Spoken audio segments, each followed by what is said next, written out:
آسمان سے نیچے آیا، جس آسمان سے میں گزرا، نیچے نہیں، جس آسمان سے میں گزرا وہاں کے فرشتوں نے کہا یا رسول اللہ علیک بالحجامہ، علیک بالحجامہ، یا رسول اللہ حجامہ کروائیے، حجامہ کروائیے۔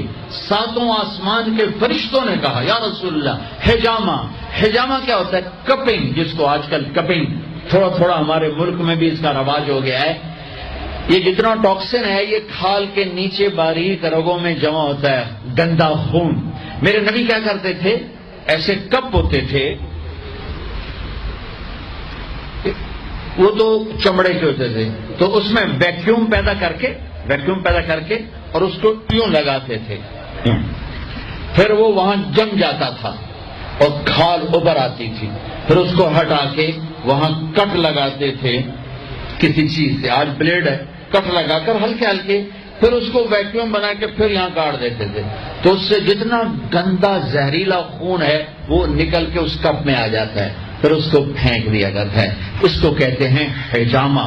اور کمر کے سینٹر میں ایک پوائنٹ ہے جہاں حدیث میں آتا ہے 70 بیماریوں کا علاج یہاں کپ لگوانا ہے، 70 بیماریوں کا علاج یہاں کپ لگوانا ہے۔ یہ میرے نبی کے نے ہر آسمان میں فرشتوں سے سنا، ڈھونڈو تلاش کرو۔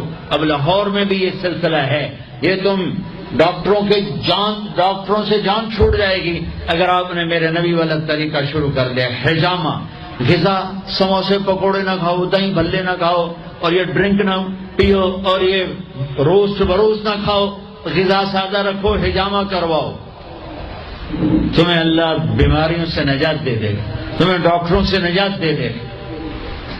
میرے نبی کا طرز طعام، طرز خوراک، طرز علاج، آپ نے آخری سفر میں بھی کپنگ کروائی۔ آپ جب حج پہ جا رہے تھے تو آپ نے یہاں کپ لگوائے، یہاں بن گئے راستے میں، یہاں اس جگہ، یہ آپ کا آخری حجامہ جو آپ نے سفر میں کروایا تھا۔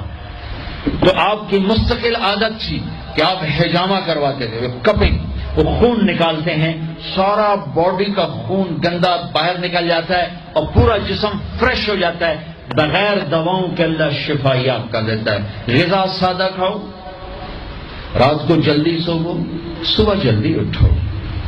میں پوری دنیا، ابھی افریقہ کے 8 ملک پسماندہ 5 بجے کے بعد بازار بند ہوتے ہیں، یہاں رات 9 بجے شاپنگ کے لیے نکلتے ہیں۔ میرے رب نے رات سونے کے لیے بنائی، دن کام کے لیے بنایا۔